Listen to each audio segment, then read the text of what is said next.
Hello tout le monde, j'espère que vous allez bien. Alors aujourd'hui on va parler donc du nouveau MacBook Pro 2018. Alors, on a déjà reçu donc le modèle 13 pouces depuis quelques jours, il y a le 15 pouces qui ne devrait pas tarder, donc on refera une petite vidéo derrière. Mais vous allez voir que sur ce modèle il y a déjà pas mal de choses à dire. Alors esthétiquement il n'y a rien qui change, on a toujours ces deux coloris dont ce magnifique gris sidéral. On a toujours les deux tailles d'écran. Par contre le modèle sans touch bar lui n'a pas été mis à jour. Alors la grosse nouveauté, je dirais même la nouveauté la plus importante cette année, c'est vraiment le processeur, puisqu'on passe à l'architecture dans Coffee Lake d'Intel, ce qui nous permet de gagner 2 cœurs sur toutes les configurations. Alors sur ce petit 13 pouces on passe de 2 à 4 cœurs, en fait on double les performances, et ça on l'a vu dans les logiciels de bench, c'est tout simplement impressionnant. Ici on a les perfs d'un MacBook Pro 15 pouces ou par exemple d'un iMac Quadricœur. Alors on l'a même testé dans les logiciels un petit peu complexes comme Logic Audio qui consomment essentiellement du CPU, et là on arrive à lancer le même nombre de pistes que sur un 15 pouces, des fois même un petit peu plus, puisqu'on a quand même un super turbo, même si c'est une machine là d'entrée de gamme, donc ça c'est vraiment impressionnant. Alors en revanche sur la partie graphique, là c'est quand même la déception, puisqu'on a une puce qui évolue pas. Vous savez qu'il n'y a pas de carte graphique dédiée, donc c'est le GPU qui est intégré au processeur, et cette année même s'il change un peu de nom, même s'il y a un petit peu plus de mémoire DRAM, franchement au niveau des perfs ça s'en ressent absolument pas. On a quasiment les mêmes perfs que l'an dernier, et c'est vrai que c'est un petit peu dommage. Alors c'est vrai qu'avec l'augmentation des perfs on pourrait se dire tiens finalement est-ce que ça peut pas remplacer mon 15 pouces, notamment pour faire du montage, de la colorimétrie, etc.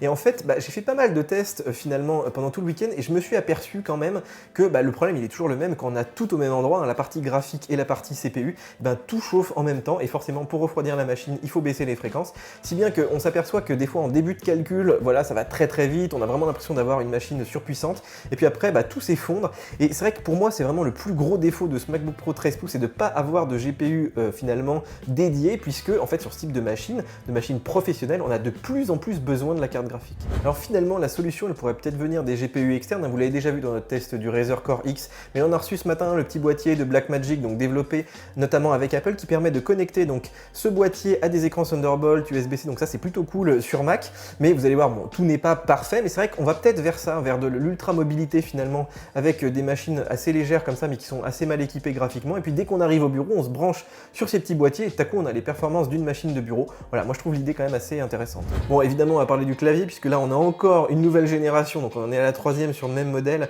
ce qui est quand même absolument hallucinant, mais en fait Apple avait un gros problème, c'est-à-dire que le mécanisme était tellement fin que la moindre petite impureté pouvait bloquer en fait le système papillon, et c'est vrai que c'est hyper pénible. On a tous été touchés à la rédaction, puisqu'il faut souvent l'emmener au SAV, des fois ils vous changent même le top case de la machine tellement ils n'arrivent pas à le réparer, et là bon, il semblerait qu'Apple ait trouvé la solution en mettant en fait une fine couche de silicone sous les touches, donc ça permet en fait que les impuretés n'arrivent pas au niveau des touches, et ça a aussi un deuxième effet, c'est que la frappe est beaucoup plus douce. C'était vraiment la deuxième critique sur ce clavier, c'est que c'est quand même assez bruyant, et là franchement on gagne un petit peu en confort de frappe, et surtout on gagne en bruit. D'ailleurs je vous ai fait une petite démo.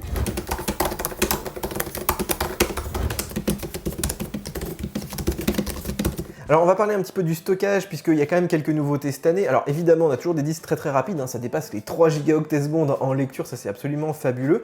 Et ici on monte même à 2 Tera de stockage maximum, donc ça c'est vraiment pas mal. Alors par contre, vraiment le gros problème pour moi c'est le prix, puisque Apple le vend 1000 € le Tera, je sais pas si vous vous rendez compte, c'est entre 2 et 4 fois le prix du commerce.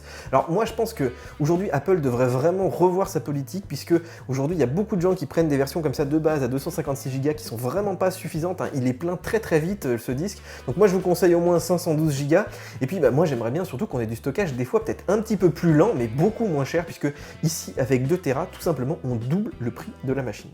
Alors là-dedans on retrouve la puce T2, donc on avait vu dans l'iMac Pro qui gère le SSD, la webcam, etc., qui permet aussi d'accéder à Siri, donc sans appuyer sur un bouton, que ça c'est plutôt cool.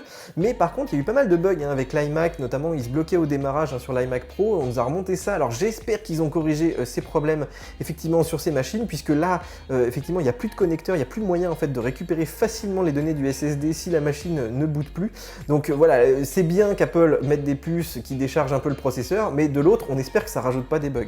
Alors au niveau de l'écran il n'y a pas de grosses nouveautés. Moi j'aurais espéré qu'ils augmentent un petit peu la résolution, par exemple pour avoir de la 4K sur au moins le 15 pouces, mais là c'est pas le cas, l'écran il change quasiment pas. Ils ont juste rajouté la fonctionnalité True Tone en fait, où il va y avoir des petits capteurs qui vont en fait mesurer un petit peu la lumière ambiante et qui vont adapter la température de couleur, c'est-à-dire c'est-à-dire que le soir, les blancs vont être un petit peu plus jaunes, ça va reposer un peu plus les yeux. Bon, évidemment, si vous travaillez dans l'image, dans la photo, vous allez désactiver ça assez vite, hein, parce que là, vous voulez des couleurs vraiment fidèles. Alors pour le reste, il n'y a pas beaucoup de choses qui changent, on a toujours cette vieille webcam en 720p, on a toujours le même Wi-Fi, on peut grimper donc à 16 Go de RAM au maximum, et puis le Bluetooth 5 arrive hein, sur cette machine, donc ça va être plutôt pas mal, même si pour l'instant, donc le nombre de périphériques à cette norme est plutôt faible.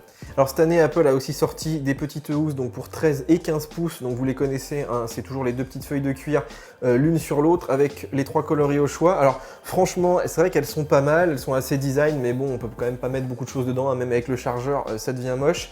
Et puis, faut savoir que le prix est absolument indécent, hein, plus de 200 € pour ça. Franchement, moi je trouve qu'on trouve beaucoup mieux pour moins cher, mais bon, voilà, si vous avez le budget, vous pouvez craquer. Alors est-ce que ça vaut le coup d'acheter ce MacBook Pro 13 pouces? Alors moi je dirais oui au niveau des perfs, hein, passer de 2 à 4 cœurs, vraiment ça change la vie au quotidien.